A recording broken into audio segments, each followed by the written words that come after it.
Hello and welcome to Skin Bag of Coffee. This is another edition of the AC video going through the components of a mini split. Let's continue.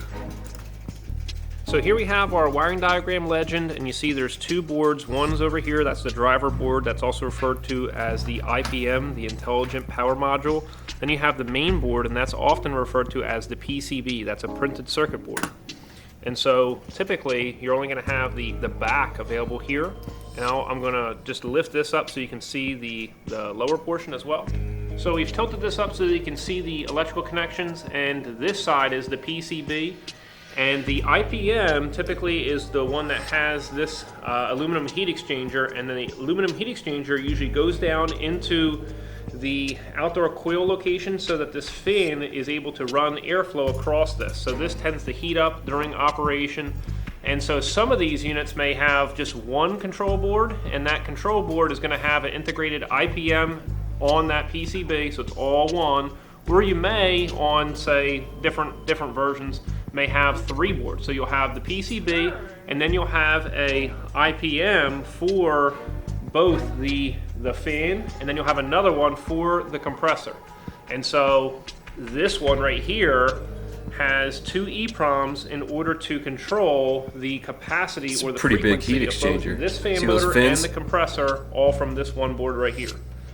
And so you see all of these. This is just Must generate a lot of heat. to make sure that there's no electrical interference.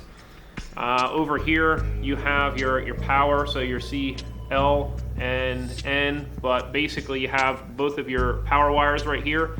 So both of these on this one are hot because it's 240 volts coming into this, and then here you have your third wire. So these two and this one are connected over on these lugs to the indoor unit as well. So this PCB is communicating back and forth with the indoor unit PCB. So this outdoor PCB is constantly communicating with this board. This is a indoor wall mount PCB. And so you have your thermistor mounted on the coil, and then your room temperature sensor right here.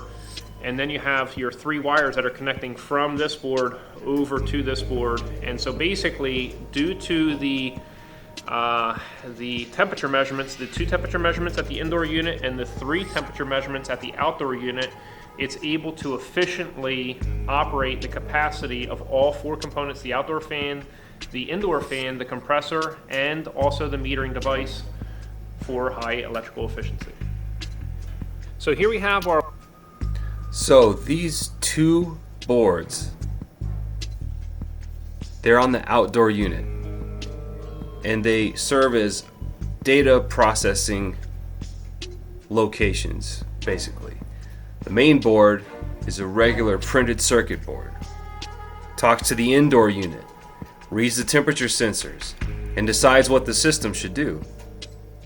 The driver board, also called the Intelligent Power Module, takes those decisions and actually controls the high power parts, the compressor and the outdoor fan, by changing their speed. They split the work because one side is low power, thinking and communication, the other side is high power, switching. Keeping them separate makes the system more reliable, easier to design. None of this is precise real-time control. This didn't used to be possible 40, 50 years ago. The chips, the sensors, the power electronics that collect temperature data and instantly adjust capacity simply didn't exist yet. That's why modern mini splits can run so much more efficiently and cost less to operate. Those same advanced components, however, are only made in a few places in the world. That concentration means the ability to keep these systems running depends very heavily on a narrow supply chain.